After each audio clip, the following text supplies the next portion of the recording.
Welcome to Bruise News. We're back.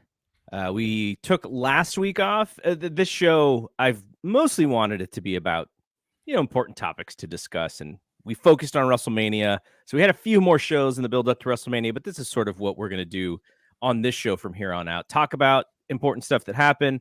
There was a major show Friday, major show Saturday, which was taped, and then a major show Saturday night. So in the last 2 days, there's been 3 big wrestling shows to discuss. So Paul and I, we're going to talk about Battle of the Belts. We'll talk about Rampage. We're going to bring on Mel from the Powerbombshells. She and Sam last night covered the New Japan Riot show, which I haven't seen yet. And from everything I've heard, the stream from Fight was really bad, so much to the point that they issued an apology. And I guess the follow up or the on demand stream or whatever is much better. I haven't heard from anybody who's watched it. I've seen some stuff on Twitter, but yeah, supposedly it was really bad. It doesn't even hit New Japan World, I think, until May the 4th, maybe. So for those that's what I've heard. Hear about it and want to watch it, you still have to hit up Fight to see it. And we're going to start off here because I have Paul on and we can talk some MMA. I was at Bellator 277. Did you get a chance to watch the show on Showtime? I haven't yet.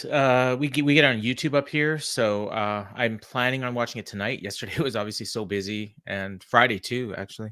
By the way, happy Easter to everyone as well. Yeah. I was going to mention that at the top. We got family coming over for Popeyes today because my wife's not quite up to cooking.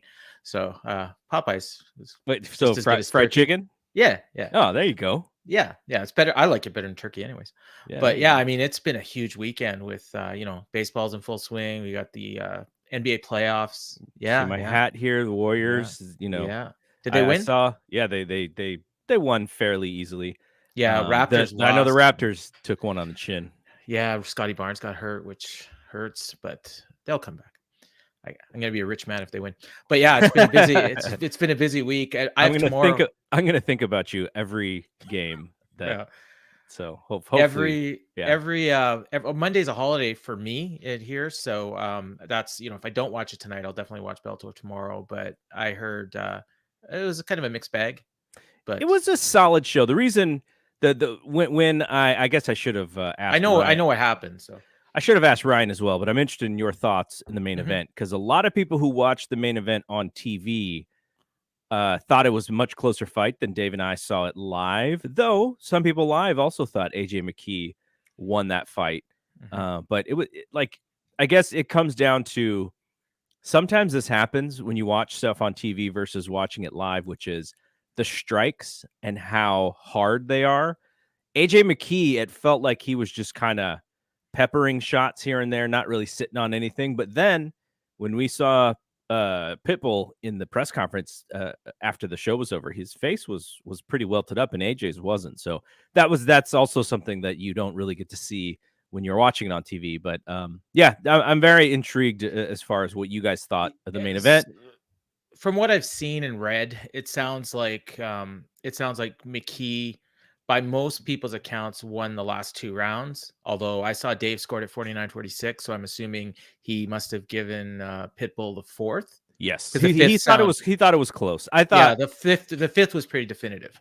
Yeah, and then there was the first round where neither guy did anything. Right, and that's the swing round. That could be a swing round. It sounds like kind of almost like not quite the same, but the Volkanovski Holloway, their second fight. The same kind of thing where there was one key round where not much happened and it was almost a coin flip and all the judges went one way. So that's why Volkanovski got that fight. But this one was a little more I don't see anybody arguing saying that McKee won, even though I saw a few reporters did. But it was just a matter of whether he scored a 3-2 or 4-1. But McKee clearly won. And I don't know. Pitbull clearly won. I have a feeling that McKee didn't really want to win. But okay. So that's an interesting thing because, we talk about this champions clause. Yep. After the show, one of the reporters asked Scott Coker about McKee's contract status. Coker said he doesn't think he's a free agent, but he's not sure. McKee, when they asked him, he said he wasn't sure either, and they're going to have to look at stuff. Mhm. So how can you not be sure what the contract status is going into a big fight like that? Well, because the key is, and I think it's the wording, and they probably have to check the language. But when McKee won the title on the last fight of his contract, it automatically rolls over for 3 more fights. Mm-hmm. Now, is that 3 more title defenses or 3 more fights? And that's Right. probably for the lawyers to decide. Right. Yeah. So Right. I'm not saying McKee threw the fight or anything, but I'm saying if it was close, I don't think he's filing an official protest if he thinks, that he might be a free agent, because he clearly wants to go to UFC, and I think Pitbull does too. Or I think Pitbull wants UFC to come to him, which is never going to happen. Okay, so here's another question, which Yeah. is both of them are big fish in a small pond here in Bellator. How competitive are they with the 145 guys at the UFC level? I think they're at least top 10, maybe top 5. But man, featherweight in UFC is so stacked. You got Volkanovski, Holloway, Chikadze, Arnold Allen, who is like on a 9-fight win streak. There's your top 4 right there, and I did that off the top of my head without even looking. You got guys coming up like that Bryce something or other. Mitchell, Mm-hmm. and others, and so I know I even saw McKee. I think it was McKee was saying that he's done cutting to 145. So Yes. if he was going to go to 155, like, man, that division stacked too. But he's got a big name, and that's where the big money fights are, is at 155. So if he could get, he'd need like 3 wins, and he's in that mix with Gaethje and Chandler and all those guys because of his name. So I think he's more looking at the money and not so much, the prestige of being the champion.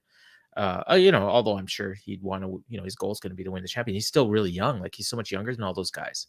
So, and the thing is, I think his record is like 18-1 or something. And all his fights have been in Bellator. So it's not like he came up on the regional scene. Yeah. They're all Bellator fights. So yeah, I'm interested. And he's going to be in UFC, by within a year from now, either way. So I'm kind of almost glad that this title's off him. I don't think it hurts him at all. Chandler moved over, and it didn't hurt him. Dave found his post-fight press conference speech pretty disappointing. Okay. I found it as, I think he was just sad. I think he was just bummed out that he actually lost that match. I think he went into that fight thinking, I'm going to be this giant guy, this giant star, beat him back-to-back fights. I'm going to be Bellator's ace. And then he lost, and it was like, oh, I didn't even think of what happened if I would have lost, Yeah. He was pretty confident, and he didn't have that like dynamic charisma or anything back, but I think it's just because he was sad. He tried to bring a bottle of pink champagne, so he's like popping the bottle and drinking it well, but he just wasn't into it. You could tell. Okay, so here's my big question to you. Mm-hmm. When is the last time you covered an MMA show, like as a reporter? Oh man, you like live or online? Yeah, like at an actual show. Wow. You know what? It was Lawler Dos Anjos. I think at end of 2018. I want to say. Okay, so that's not that long ago. Yeah. Especially with the pandemic. And if it wasn't for the pandemic, I probably would have definitely done one since then. In fact, I think I might have been credentialed for something, and then it ended up not happening. So when I was covering Strikeforce shows, now we're going back to late 2000s, early 2010s. And I talked about this a little bit with Dave on Wrestling Observer Radio. The media covering those shows was like the creme de la creme. Well, you had two different groups of people. You had the real writers, the reporters. You probably had come over from boxing, a lot of them, but MMA Fighting and MMA Junkie and all these websites that are legitimate websites. And then you also had the blogger side of things. You had the underground websites, right? Where people just having cameras and they want, the guys to cut promos. Like I've mentioned this before. There was a fight, Nick Diaz. I forget the guy who he fought. Scott Shields? It wasn't that fight. Okay. But he got dinged up around the eye, and his eye was bleeding, and he still wanted to do the post-fight press conference. So he's in there and he's got like towels and they keep giving him towels and he just soaks up the towel and then he gets a new one. His eye just like he needed stitches essentially. But Nick Diaz at that press conference was just monotone, just like short answers, kind of moody, sort of the Nick Diaz that you see on TV. But the second the underground MMA website with the handy cam was on him, he was all fired up, like, oh, like those Whoa. are his guys, so interesting that Hmm. just the way that it worked back then. I remember Dave Batista was backstage one time, like it was kind of a big deal. And so now fast forward, now Strikeforce has been dead for years and years and years. But even in I think the last Bellator show that Dave and I were at was whatever the Rampage and Vanderlei fight was in Bellator. Whenever that was the last time I was there with Dave 2 or 3 years ago. Maybe 3 or 4 years ago now that I think Yeah, it about it. was probably around the same time, maybe a little bit later than when I was doing the Lawler dos Anjos. And so even at that point, the media, it felt like most of the MMA media was covering that show. Now, not all, right? Mm-hmm. But it was a much bigger event. And so now fast forward 2022, you had Josh Gross and you had Dave and a bunch of young guys that I didn't even know who they were. Now, it doesn't mean that they were not doing a good job. They were Right. asking pretty darn good questions. This was their beat. Like they knew their Bellator. I was impressed with them, but it's not a big deal anymore in any way. And I was just it just made me think, we talk about the UFC and their dominance in the sport. That is a sign of things that I didn't realize, which is them dominating the sport that much. All these other shows, even the media doesn't Mm-hmm. see them as big anymore. And I don't think that's a good thing because, Dana can control who he wants to let in as media, who he doesn't want to let in as media, who he can kick out Ariel Helwani if he wants. He can kick out Josh Gross if he wants. He could kick out the photographers if he wants. And so that's less of a free press mentality. And it just hit me when I was at that Bellator show going like, man, UFC being so dominant isn't good for the journalism piece or the coverage piece of the sport as a whole, because essentially what they've done is what WWE's always wanted to do, right? It's like you have one game in town that people care about Mm-hmm. and all the resources go there and then nobody's there to cover. Like, how does Bellator grow from where they are? Well, part of that in that ecosystem is getting more media. But if you can't even get the media to believe that you have a big show, and this was probably the biggest one that they've had or will have all year, that's a sad state to me. So we talked about this on In the Clinch on Monday, and Ryan had this on his column, his Monday morning roundup column, which he'll have a new one tomorrow. But I'll read what he wrote here. This upcoming Friday is arguably Bellator's biggest show of the year, and perhaps of the last several years. And there has been no promotion or mention of it anywhere. You'd hardly know it exists, or that Bellator even exists, because you never hear anything about them. Their featherweight champion and arguably their biggest star and the star of this upcoming show, AJ McKee, doesn't even have his social media accounts verified, and he gets less traction there than lots of people associated with mixed martial arts. And Ryan brought up he gets more engagement from his round by round scorecards than AJ McKee does from his tweets. They need to do something because it feels like we're watching the slow death of Bellator, which would be sad. And Scott Coker, that's his town, right? San Yeah. Jose is Scott's Yep. town. He did not even really seem all that excited about what was to come. I guess they got some shows coming up in Hawaii. Yeah, I'm But looking forward to those, but yeah. it would just seem like I don't know, the death of Bellator, I should have read that before I actually went. I didn't see what Ryan wrote, but that kind of it seemed like that was the beginning of what I saw. And Mhm. if Bellator is not a big deal, we know that PFL, the only reason anybody even mentions them is because they're on ESPN, which is actually a thing in their corner, right? To be on Mhm. ESPN. But that's the only reason anybody mentions them outside of Kayla Harrison and Clarissa Shields when she was there for that short time. So yeah, that's it was kind of sad, and I don't know what the future of this stuff looks like. It, The it, further it in 2 or 3 years. it feels a lot like, WWE in 2002, There's going to be minor like a TNA Impact or something. Bellator is a lot close to TNA Impact than they are to WCW or AEW at this point. I think it's a good point.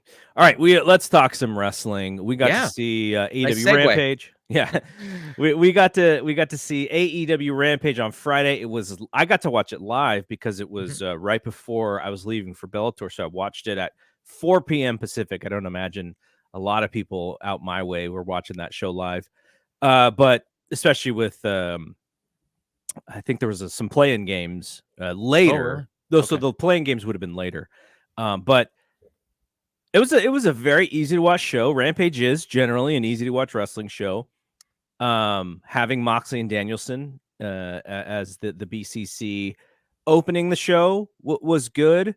I think the Butcher piece of it was sort of necessary for Wednesday, but it was short.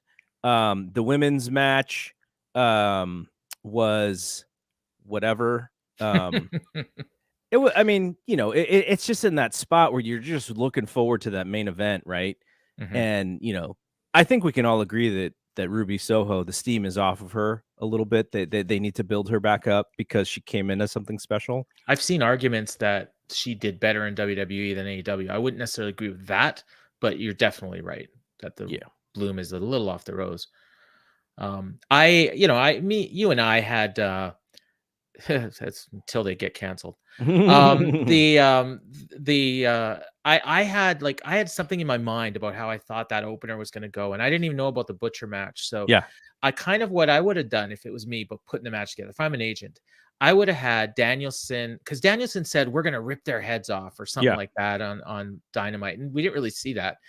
I mean, obviously, but I would have had like Danielson first start off and just beating the crap out of one of the Austin Gunn. And then he tags out to Moxley, and Moxley just kicking the crap out of the other gun, the young gun.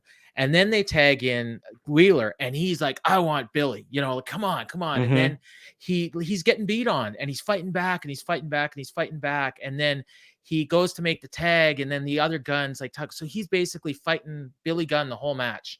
And get taken a beating, but coming back. And then he finally makes a hot tag. They come blah, blah, blah. And then they come back in, and then Wheeler gets the big win. Maybe he's bleeding, clearly he's taking a lot of punishment, but I would have had that whole match be to showcase Wheeler Yuta. And instead, he started the match and he got the pin, but Danielson did most of the selling, and we didn't really see the destruction that was promised. And I kind of thought they gave the Guns a little bit too much, but and then I would have just, not even had that second match, and the Ruby match could have been short, like the Butcher one was. And then the main event was great, great TV title match. I have no problems except for one spot, but and I didn't really have a problem with it, but it was a great match. So Justin Nipper had sent us a note on YouTube asking us about the length of the Bellator deal. I can't find anything about it. So, well, I think, aren't they they're owned by Viacom? So it's essentially, probably, I don't even think they're getting paid for it. Wow. I could be wrong. Ryan can correct me and probably will, but I think it's just a timeshare kind of thing. Interesting. Yeah. Okay. So going back to what you said about the Butcher match. Now, when they announced Butcher on Dynamite for the Wardlow match, I think most people were like, eh. So here's my thought though. So this to me feels like it's another redo of the Labors of Cody, the Labors of Jericho type thing. So he's just we didn't have to see, Juventud Guerrera get a tune-up match or Nick Gage or any of that. After that Max promo though, I don't know. I think we're just going to see a 2-minute squash. So what do you need to heat him up for that for? But Max introduced the Butcher, as if he was the guy to end Wardlow, and so if it was like the thing that you just said with the Jericho thing, where you kind of start, at the beginning and then build and build and build, I agree with you. You could have maybe the Butcher's the second guy or something. Yeah. But when MJF was like, I'm gonna make your life hell, the Butcher, and then we're like, what do you do for a greedy little pig? And then he did the whole thing with his neck, and this didn't make any sense. So because he did that, I thought, wow, maybe the fans are supposed to think that the Butcher is this big giant deal. And so John and I both said on the show that we did, the Fight Game podcast, we said, like, if that was the case, the Butcher should have like had some squash matches on TV to kind of build up that moment. And so it's almost like Tony may have been listening. No, not listening, but this may not have been some long thought out thing, right? It could have been something that he had. Same with Jonathan Gresham and Dalton Castle. I felt like that was kind of like a last second add to the thing, and he's a busy guy, and this is part of the reason why, let's figure out what we're doing with ROH before it affects the daily booking of the main show, of the show that makes all the money. But so I liked the squash in the spot, but I wanted to see two of them in the 2 weeks before, and then we would need the one on Rampage as the last second squash to get him ready. Which is why I think this is like step one, because I mean, we still got 6 weeks to the pay-per-view. So I think we're going to see at least 2 or 3 more of these before finally, like he gets his match, with MJF. Cause I'd put money on the fact we're going to see MJF and Wardlow at Double or Nothing. Yeah. So, then we had the main event. We had Adam Cole, Adam Page. They have great chemistry. They have great timing with each other. The moonsault super kick spot was tremendous. Yeah. And then, because it was a Texas death match, late in the match, Adam Page brought out, was it barbed wire on a chair? Is that how he brought it out? I think it was like a barbed wire. I think so, yeah, because he hit him with the chair, and then the barbed wire fell off, and then he put the barbed wire on his head. Which was a kind of, on you had mentioned to me on Good Friday. Yeah. And it is Easter weekend.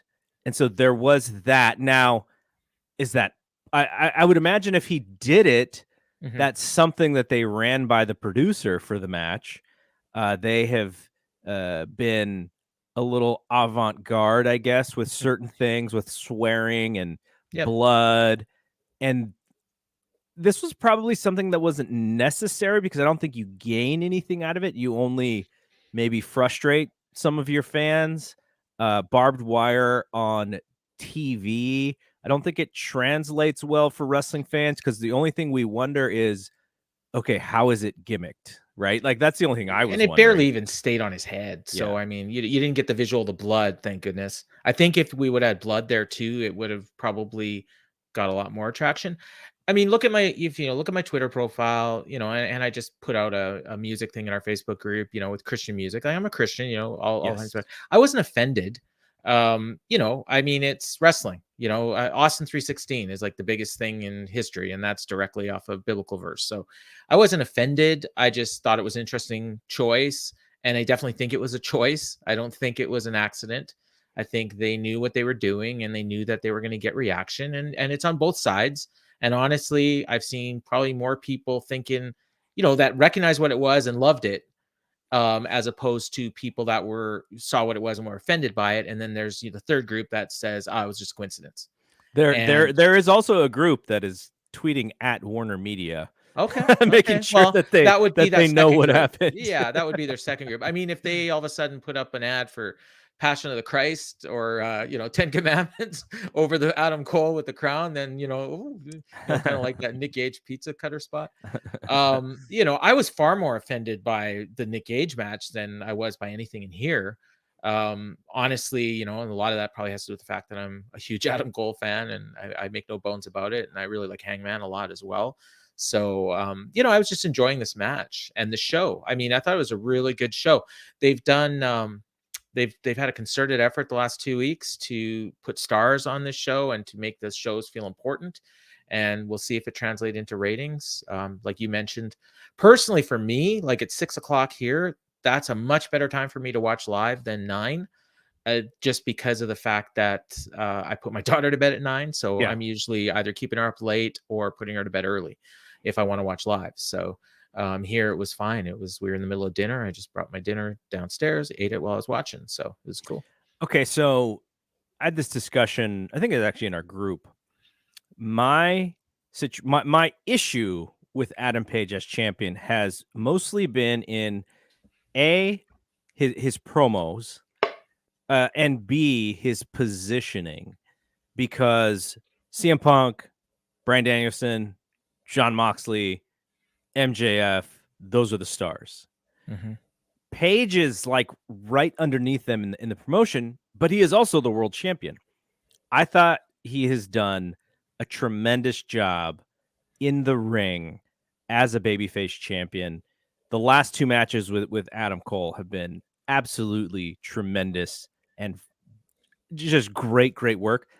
But there's still that piece that he's missing as the top guy. I don't know if it's if it maybe it is a promo thing, but he's got like the entire package except for this one thing. And I'm not sure what that one thing is, but other than that, he's been great. What do you think about his run so far?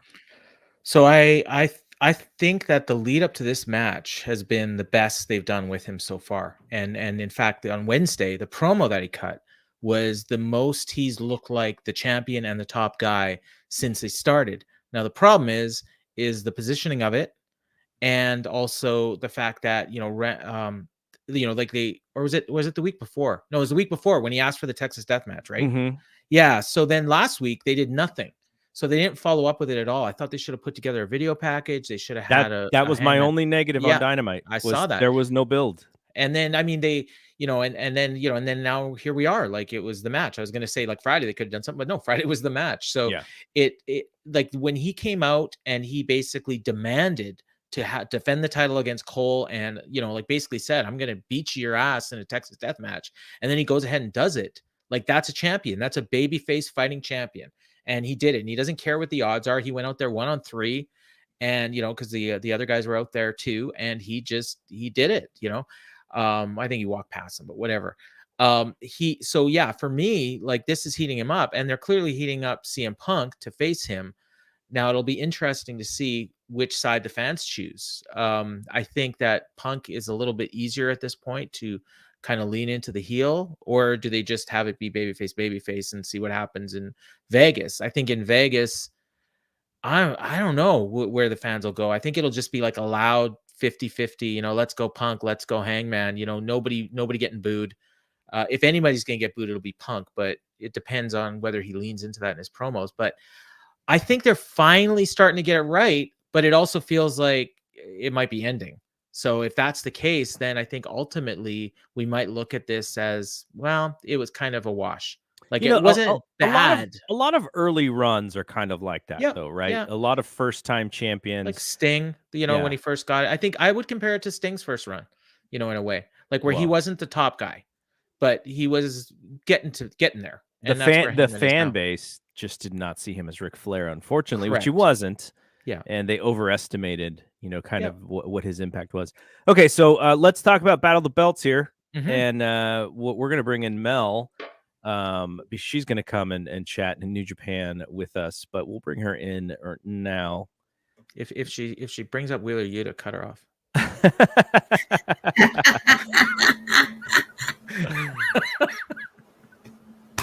Oh, there's so much better stuff today. I will be bringing up Wheeler Yuta until the day that you have to admit that you, in fact, are a lover of Wheeler Yuta. I think Paul's going to come around, because it's funny. I when I described my feelings on him, it dawned on me I'm describing 2004 Bryan Danielson.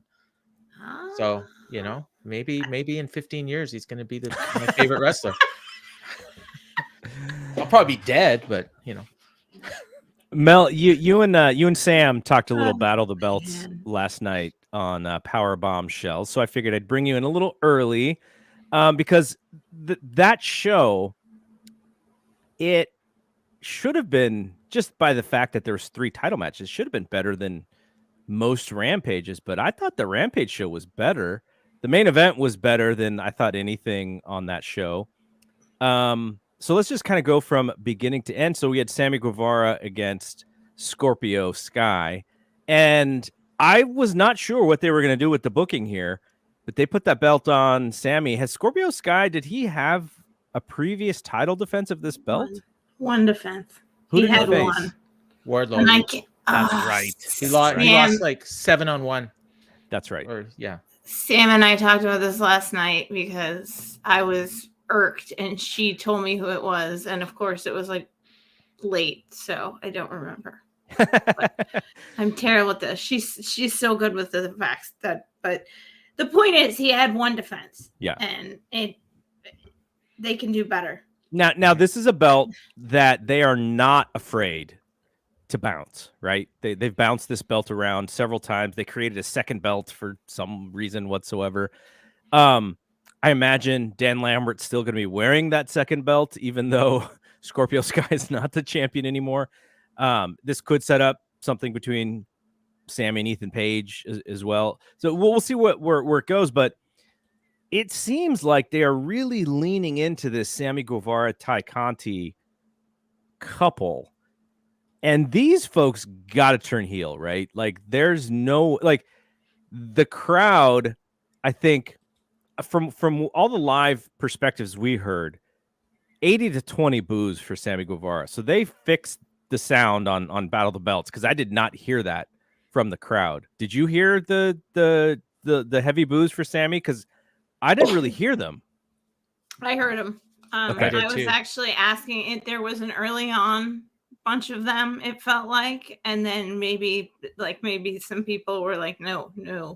But then it happened. It almost was like there was a little bit of amping up of booing. Okay. You were hearing like a very light "Let's Go Sammy" and then a huge "Sammy sucks." Okay. So that's Yeah. probably where the 2080 came from.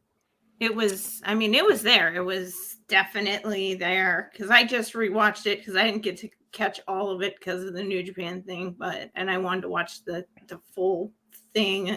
That was one that we talked about. Yeah, I don't know. The TNT belt. So now there's two people that have had it for 3 times, and that's cool. And it's like, and one of those people you may or may not know has actually left the promotion. I'm not sure. But the point is, so we've got this guy that's had it 3 times. And then we have a couple of other people, like Darby Allin had a good run with it. That was fun. Mhm. But they've never given Sammy a good solid run with it. So maybe now they will, and maybe they'll use this. But I find myself not caring about the TNT belt. And I don't like not caring about the TNT belt. I'm getting to the point where I like, what's next with the TBS belt? And that was not my thing at all. But because there's some intrigue to the Jade versus some of these other women's story, that's getting over better with me than the TNT belt right now, because it's like they made it important, but also it has no identity. It's like, what? Okay, it's supposed to be the next thing down from the championship title, belt. Yeah. And Tony really wanted to do that. But I don't know. And then, I mean, they must be doing the heel thing as far as that goes. Well, he did use a low blow to get the win. So Use a low blow. yeah, and then Tony was like, well, the other guys would have done it. And then they're like, come on, Tony. And so it's like, and then even when they were kissing at the end, even Tony was like, ugh, can we move on? So independently of each other, Sammy's a great babyface.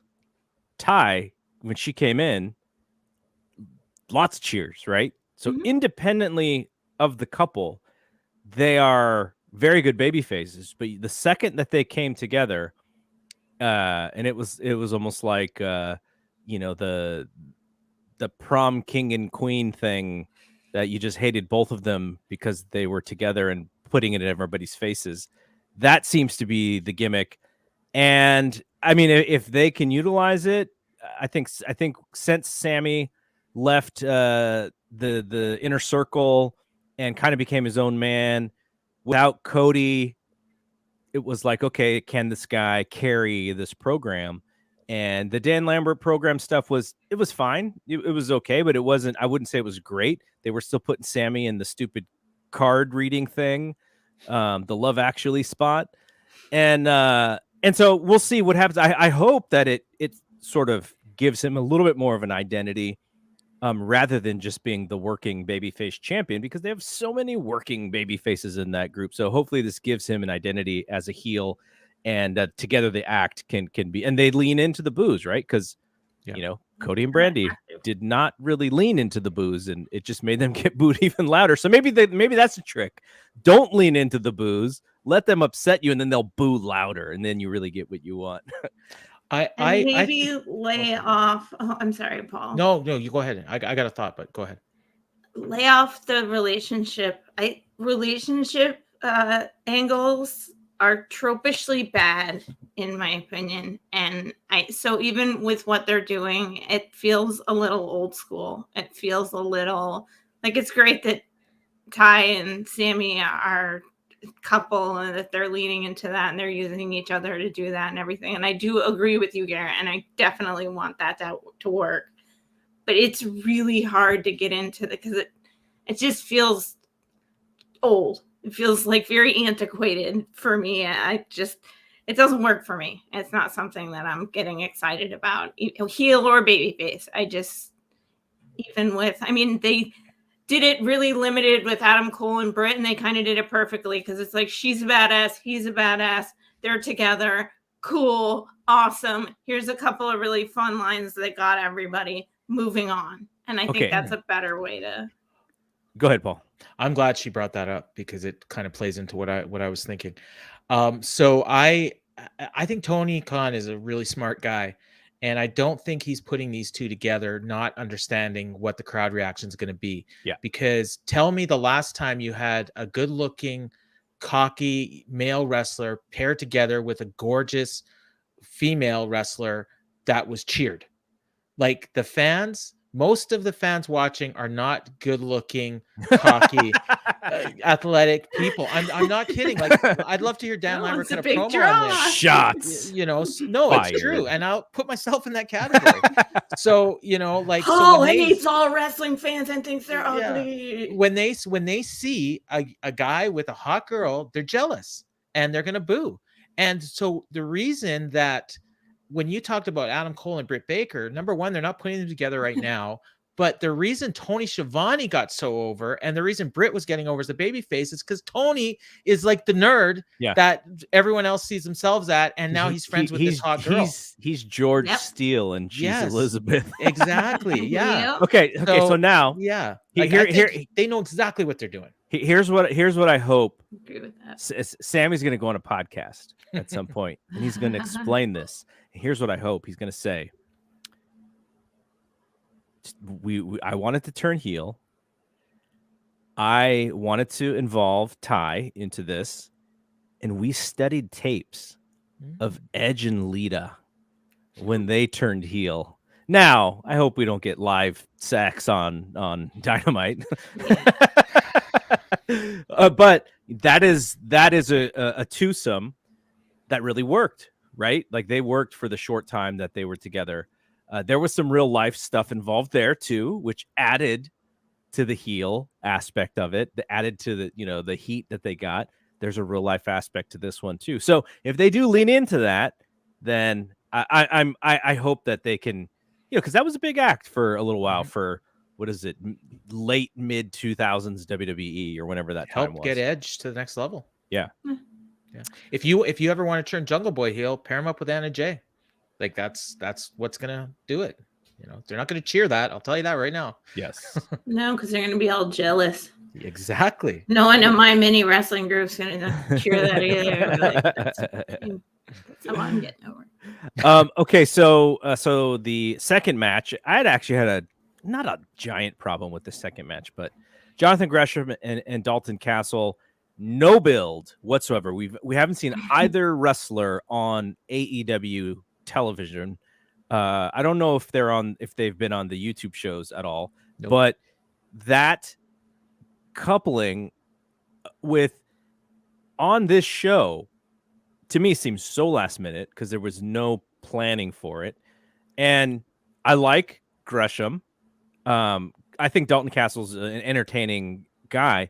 But you put those guys together with no build, and I was really bored. And it wasn't because it was a bad match. It was fine, but it was almost worked to like an indie crowd. Like there's this spot in the corner where they do this missed chop and missed punch thing, And I was like, yeah, for an indie crowd who were really into those guys, they would have probably got a kick out of it. I was so happy that the AEW audience just kind of sat on their hands.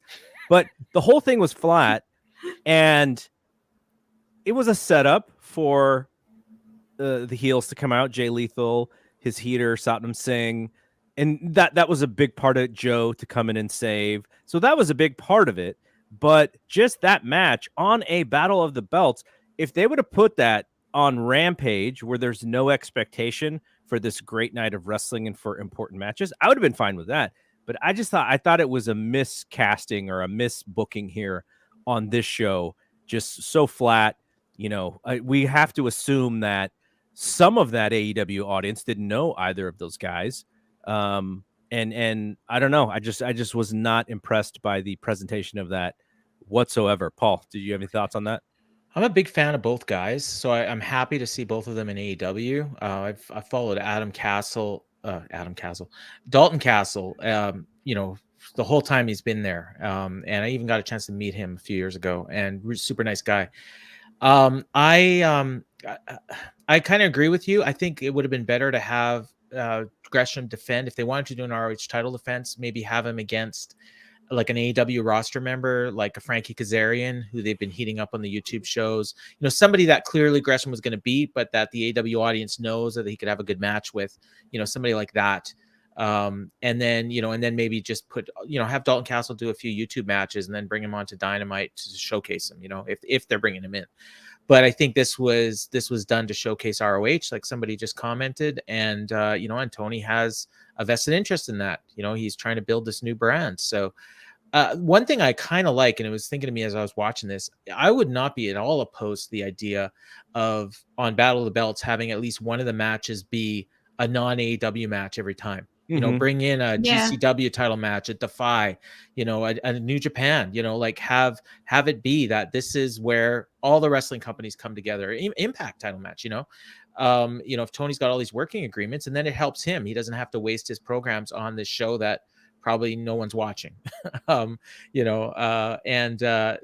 clearly, I don't think this show did anything for it. I didn't really see much traction on social media about it. It had a lot of competition, NBA, UFC, other wrestling stuff that we're going to talk about. So, I think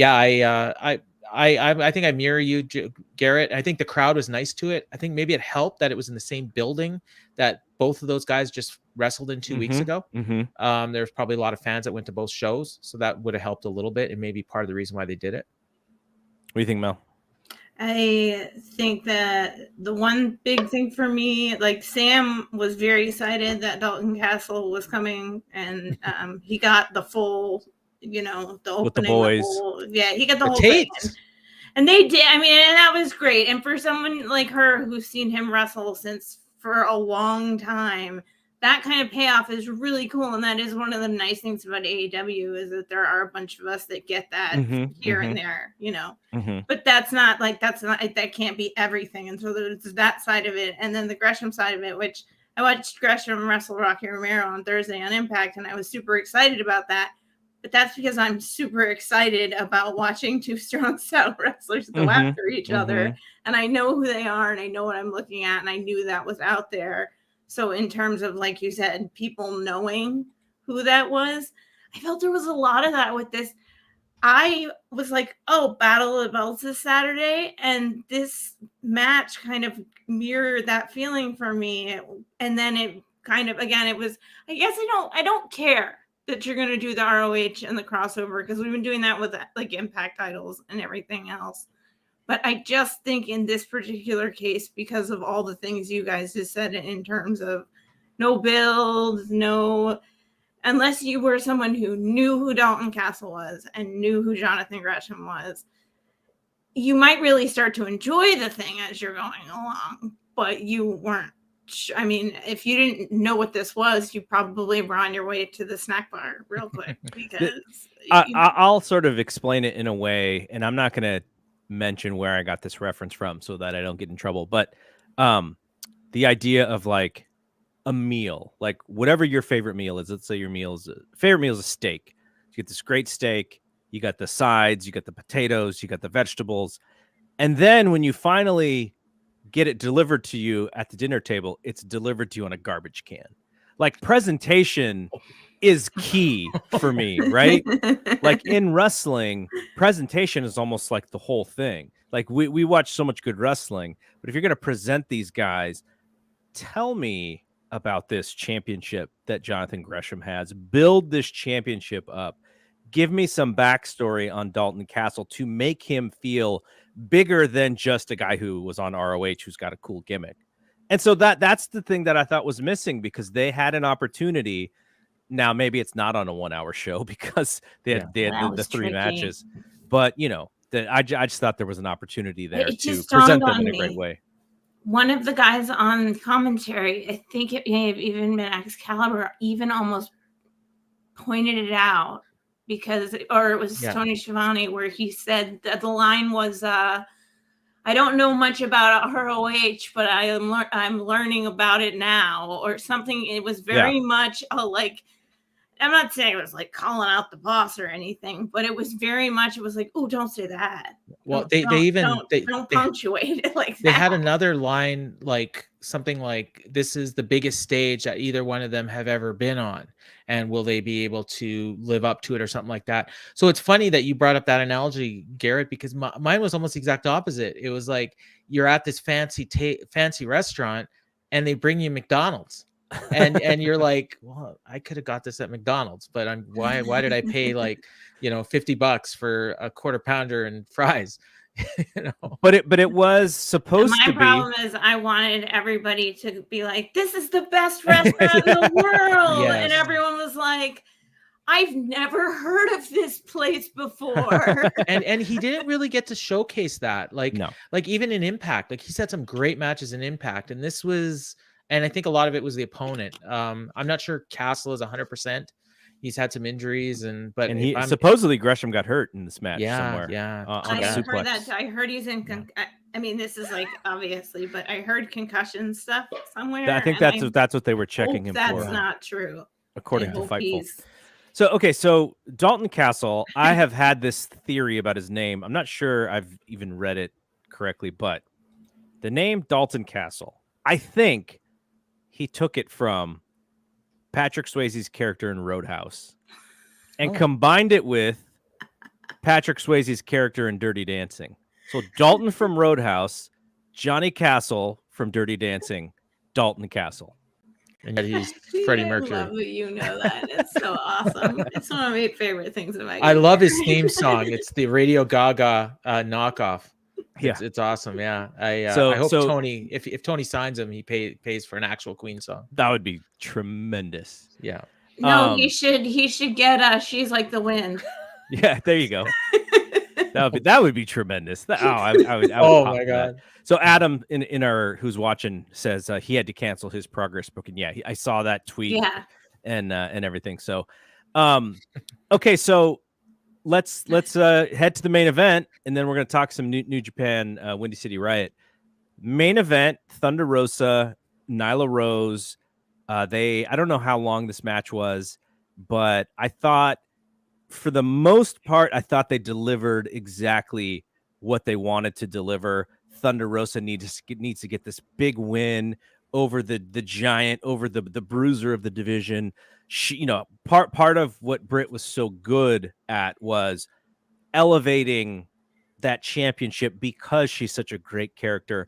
Thunder Rosa's character is not as great as Britt's, but her key is more in the ring, the fiery baby face, the never say die attitude.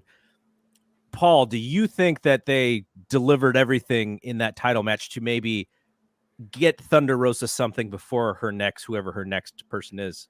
I think that this was the best possible match these two could have had. And it wasn't a match of the year contender or anything, but given the abilities and how over they are, this is the best we could have got. And I enjoyed it. I thought Thunder Rosa has a real connection with the crowd, and having this match in Texas really helped. She had the cowboy hat and she was playing to the crowd. She does that really, really well. And Nyla is the perfect monster heel.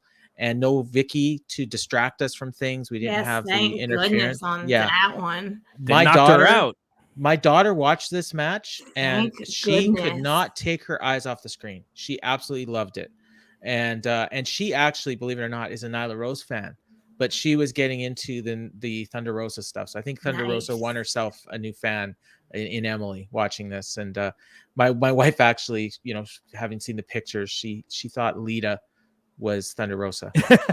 So she thought You Emily went had with met that her. color. Yeah, she thought Emily today. had met Thunder Rosa, but I was like, no, not yet. But Not hopefully yet. someday. Yeah, one day.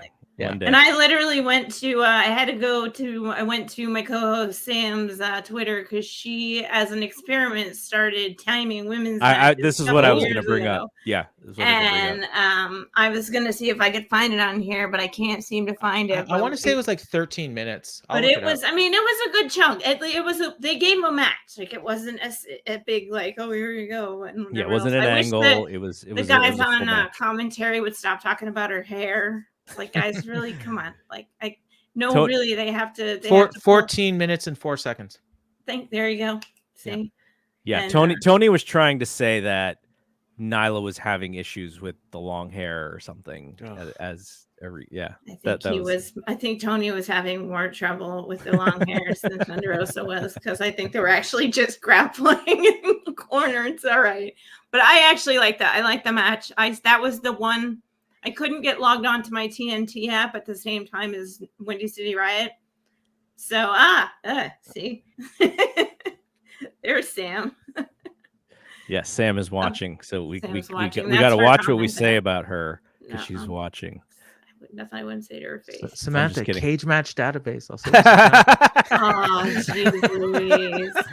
Wait, okay, so we're going to have to ask Sam this because maybe when she comes back on this show, or maybe you can ask her on the next Powerbombshells. Definitely. Does she have the large stopwatch to time these matches like Dave does? Because Big Dave has the stopwatch. Actually, I think it's actually a desk timer. Like, he's got like a desk timer on his thing, but he's not like he uses his phone or anything. That is a He's good got one. like this stopwatch timer thing on his desk that he just presses and then. You know what? Don't answer, Sam. That's going to be one of our ask each other questions to get to know each other. Don't save it for the show. Save it for the show. Sam thinks I'm right about the Dalton Castle name, by the way. So okay. I'm happy that I've never read that anywhere, but I just kind of put that together because of my knowledge of 80s pop culture. Okay. So ultimately, I think the end goal of what happened here was great. And, you know, John and I were talking on Fight Game Podcast about who the first competitor for her was going to be. And we both said it was going to be Nyla because that's kind of who you put first, right? You, in order to get the babyface over, you put the big heel who's mean and nasty, and to then beat that person, you know, you should get leveled up. And I don't know do we know who she's going with next? Are they bringing Britt back for a rematch, or do we have an idea of who's next? Is it going to be the Owen Cup winner or something? I hope they do someone else. Nothing against Britt. Like, she can come back anytime. She'll be great. She'll be over. It'll be nice to see her take some time off. I hope that like Nyla Rose sort of gets that like Awesome Kong thing going where she becomes like more and more talented and then helps get someone else like the next level.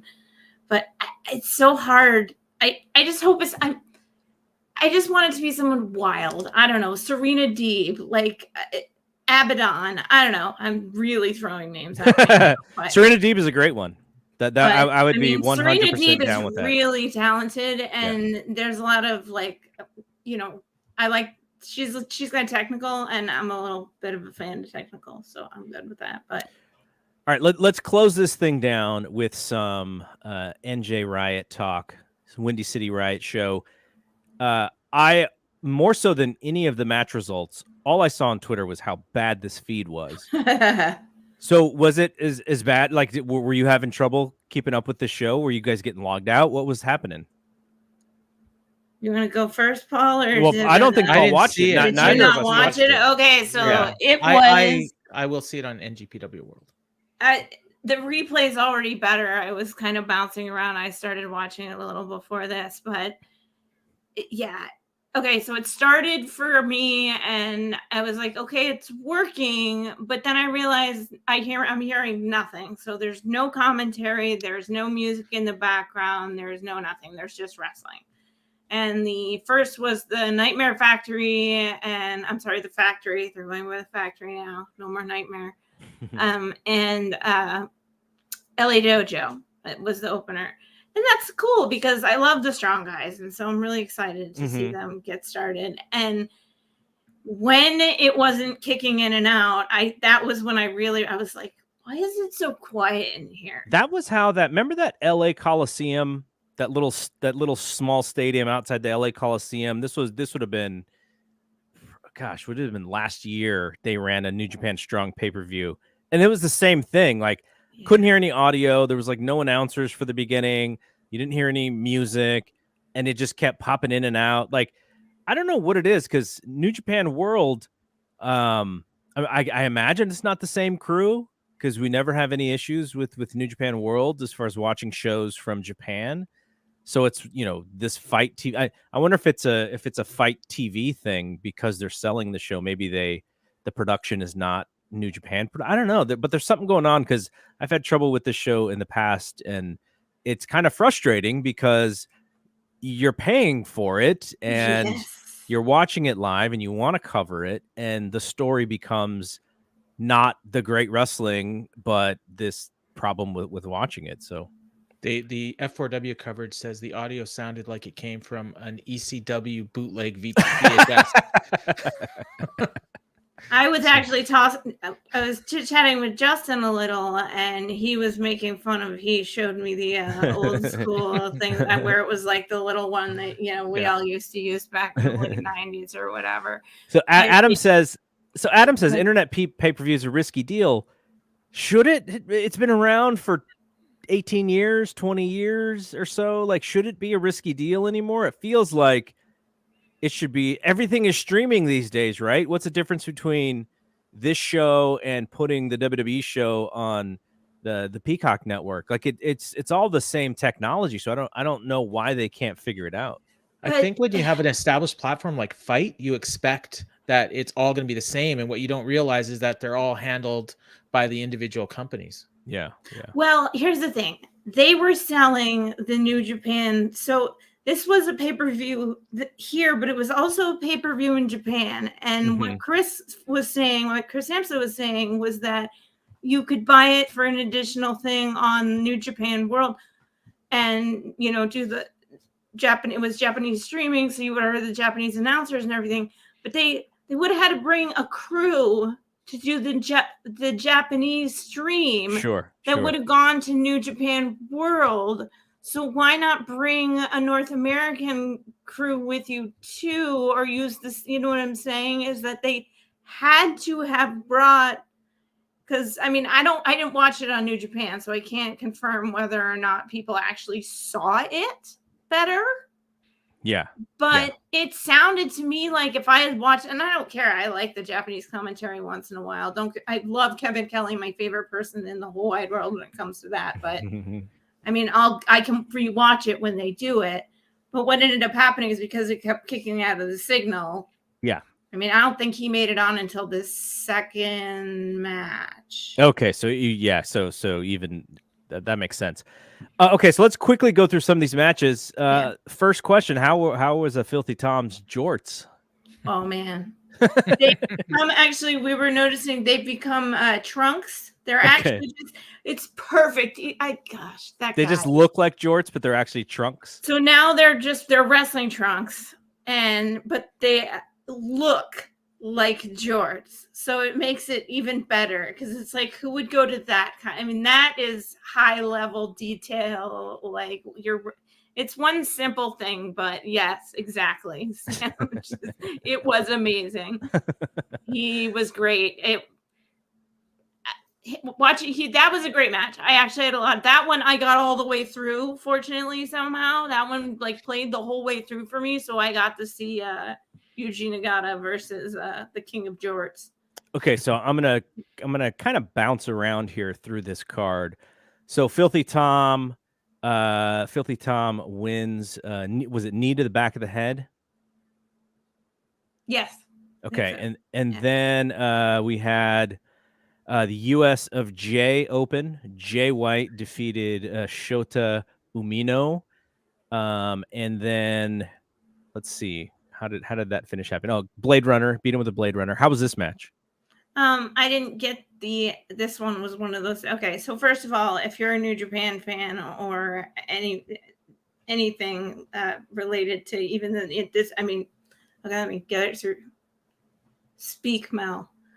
Shota Umino showing up last night was a huge deal. Yeah. And because Shota Umino is not Shota Umino anymore. He's Shooter, and he has his big boy gimmick. And right at the beginning of the pay-per-view, Moxley looked at him and basically said something to the effect of like, he was cheering him on, and he was like, "What are you standing there? Go get him." And it was just like, oh my God. And so many of us have sort of been waiting for this moment on some level. Like if this goes to a Dynamite or anything like that, I'm interested to see it, but I bet you the place comes unglued because he adopted him, that G1 that he did. And that was Moxley's first G1, but he also like took this kid under his wing and made a star out of him 2 years, 3 years, 4 years ago. Now, I mean, it's been a while. You want to talk about a long-term build.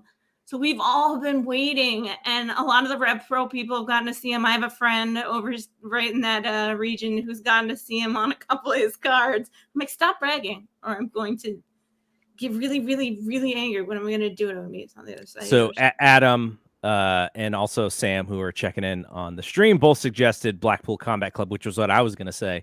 Yeah. What is his? At what point is he going back to Japan? Do we know? No, because I think this is first time. There was like rumors that he was here, from what I understand. And I even said to someone that I was like, oh, that'd be so cool if it was him. And then there were some rumors that he had made his way in. So it's hard to say. Hopefully we'll know.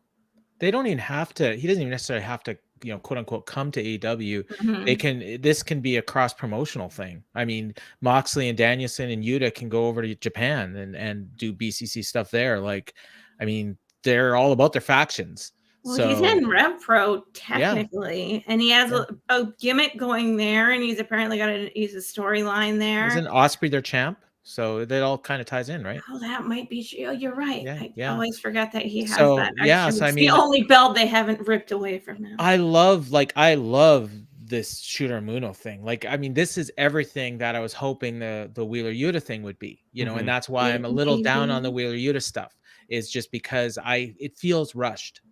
And whereas, that Umuna thing feels way more like organic, that it just kind of happened. Think of Wheeler Yuta as being at the part where John Moxley just adopted him. That's where Wheeler Yuta But that's what I missed the first 2 years. And you know what I mean? Like, yeah. I'll just say that I can never say. Never gonna stop. I can never say Wheeler Yuta correctly the first time. I always say Wheeler Eula every time. Before, like, I had to catch myself just right now. I did it on Wrestling Observer Radio on Friday. Like, I can't. It just, for whatever reason, my mouth does not say that correctly. Yuta and Shuda. Let's get to the last two matches here. We had Ishii against Minoru Suzuki, and this went back and forth. And finally, Ishii beat him with the Brain Buster. And then after this match, Eddie Kingston came in and he challenged Ishii to May 14th. What is that show called? Is it Capital something? Capital Combat? It's the one in Washington, D.C. Capital Combat was like an old WCW pay-per-view, wasn't it? Must not be that then. Capital, it's something Capital for sure. Oh no, am I wrong? Is it not the DC show? It is. Somebody will tell us. Oh, yes, okay. Somebody will tell us, because Capital Combat was a WCW pay-per-view from like 1990. So then we'll get Kingston. Capital Collision. There you go. So we'll get Kingston and we'll get Ishii in a month. Ooh. And the main event was John Moxley and Will Ospreay. So I saw the end of this match, and so I saw the part where Moxley hit the paradigm shift, and the referee counted 3, and then it looked like Ospreay kicked out at like 2 3/4. but then Moxley put in a rear naked, and then the match was over. Like, how did this come up? How did this come on TV? I'm reading it is confusing to me. Well, it was confusing to watch because there was a whole thing where Will thought he heard the bell. It mirrored. There we go. It mirrored his finish with Zack Sabre. If you caught that finish where he tapped out, but then but there was some sort of weird like glitch in the way that he heard the bell. And so now he's running around saying, I didn't tap out against your champion, but he did. And it's by this time, the thing was literally, the last few matches for me were virtually unwatchable. I was getting like ins and outs. I need to go back and rewatch. But it sounds very much like the Will Ospreay, Zack Sabre finish with a lot more blood. And I mean, I think Moxley pretty clearly tapped him, but he was like, no, I heard the bell before I tapped. And you had you didn't. And then there was actually a fun Will on Twitter when he's making fun of himself on Twitter, where he was like, did you really think I was going to tap out to your word deleted finisher? And it's pretty funny. But so it's, I don't know, it kind of ended. If I didn't know better, I think it was just Ospreay not wanting to do business, but I don't think that's what it is. Or like when I watched that's how it reads. Or the referee screwed up or something. Yeah. There was a lot of, it felt confused and it looked confused, and so it was hard. I'm just like, I'm not sure where they're going with. Will's basically going on he's having a big temper tantrum right now. He demanded that Sonata give him the IWGP US Championship because he keeps having belts ripped away from him, and he like essentially threw a temper tantrum in the ring in his face. So I'm not sure what they're doing with Will right now. I guess this is playing into it. Maybe it's building to like real G1, yay. But it's, but at the end, ultimately the best part, am I allowed to spoil that, or were you going to get to that part? Go ahead. I was going to talk about that next, but go ahead. Where Moxley called out Tanahashi, which I'm so excited for. So let's do that. So they're going to be also at that Capital Collision show, is what it sounds like, right? That's what it sounds like. And there's no direct confirmation of that, but they also have, when is that? Do you remember? May 14th. When that is? May 14th. Yeah. Okay, so the 15 days before Double or Nothing. Is it Dontaku is 5-1, I think. So it's right around. So even there's a New Japan show at the beginning of there's Best of Super Juniors in May, but there's also a pay-per-view. There's I think it's Dontaku is on 5-1. I think it's May 1st, which could be used as obviously as part of all of that, because that would be a big New Japan pay-per-view that's on the network, I think. So yeah, so shout out to everybody who tried to watch this and maybe didn't feel like they got their money's worth. I really hope that New Japan figures it out. I know the one thing I know about New Japan is the New Japan in Japan side and the New Japan in the US side. Sometimes there's some static in working together. I hope that gets resolved, because there's an opportunity for a great product. And I feel like if there was a lot more synergy and they worked together, New Japan Strong or New Japan US could be, the third group in the United States, but they kind of have to get their act together in order to be so. Okay. So one last thing, and we'll cut it here, which is, I don't know if anybody saw this, but Moxley after the show, all bleeding. I guess he saw a fan who, and JJ Williams is the one who tweeted this. He saw a fan who wanted the book signed, the Moxley book. He didn't want the book signed in pen. He wanted it signed in blood. And Moxley signed the book in blood. Nice. Wow. That is such a John Moxley thing to do. That's amazing. I started it recently. I was telling Sam even last night that I started it and got into it, and I keep putting it down because I know that I'm gonna like want to read all the way through it right away, and I don't want to be done with it that fast because I'm like, I'm gonna be mad. I'll get that day after Christmas feeling about it. But it is so good, and I'm getting to so much fun stuff. But mine's not signed like that. I just took the cover off of it so I wouldn't mess it up. But it was because you guys interviewed him. I bought the hard copy because he said like the hard copy was like worthwhile because he did a bunch of stuff. And so I was like, I'm getting this one hard copy. I got blurbed in that YouTube, I saw that. YouTube thing that he did for the book. Cool. Okay, so last thing, and we'll end with this because Matt wrote this in the chat. He said thoughts on the AEW New Japan rumors. There's a big rumor that there's going to be a joint show pre G1. What is it? It's supposed to be in Chicago. Is it in? When is it? What's the? Is that rumor? the June 23rd date that everyone's throwing it around right now, or am I off? I think that might be what it is. It's the Super J Cast. Is that a podcast that threw that out there? And it sounds like there's smoke to that fire, or fire to that smoke, or whatever the term is. Smoke. So that is an interesting thing, though. The thing that I don't understand is how can it be like on a Thursday night? If you have Dynamite Wednesday, then you're gonna do a big show pay-per-view probably Thursday, and then Rampage Friday. It just seems like a lot. I don't know why you wouldn't necessarily just do that on like a Saturday night. So, when people are used to watching pay-per-view. Yeah. So Sam says June 23rd is a Thursday. That's where I was getting that information too. Yeah. I hope that date is wrong, and I hope it's actually like a Saturday night so that, we can have this giant night out of watching wrestling with friends rather than, I got to watch this wrestling show and then go to work the next day. Like, that's not that fun. Not to mention that's 6 days before I get to see them live in Detroit. So that will mean that there'll be fallout from whatever that is close to my show.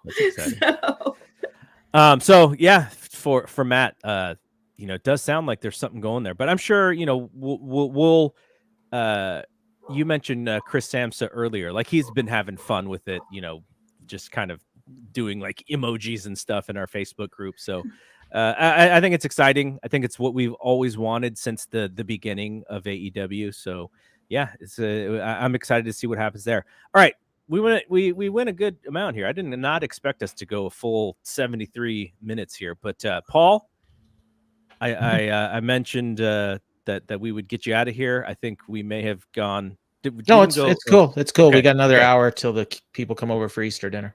For Easter Popeyes. Yeah. And Mel, thank you for joining a night, actually not too long after you and Sam did your live stream last night, Powerbombshells.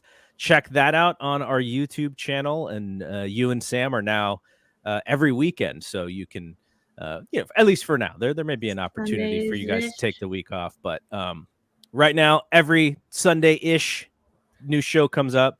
Everybody enjoy the rest of your Sunday, Easter, and all that. I'm technically on vacation starting tomorrow, so I pre-recorded a lot of my stuff so that I don't have to do any podcasts this week, but I'll still be putting up everybody's shows. So we're supposed to go to Arizona, but my wife came down last night with a little bit of a cold, so we may do the staycation, but we were going to go hang out with my parents all next week. So she's trying to get better, but we'll see. But yeah, so we'll Bruise news, like I said at the top. This is going to be more along the lines of when there's something to talk about, we'll talk about it. It's not going to be necessarily a weekly thing like it was during WrestleMania season, but I thought it was a great opportunity to talk about live Bellator and all these shows that we watched this weekend. So thank you, Mel. Thank you, Paul. I'm Double G. We will see you when we see you. Peace out.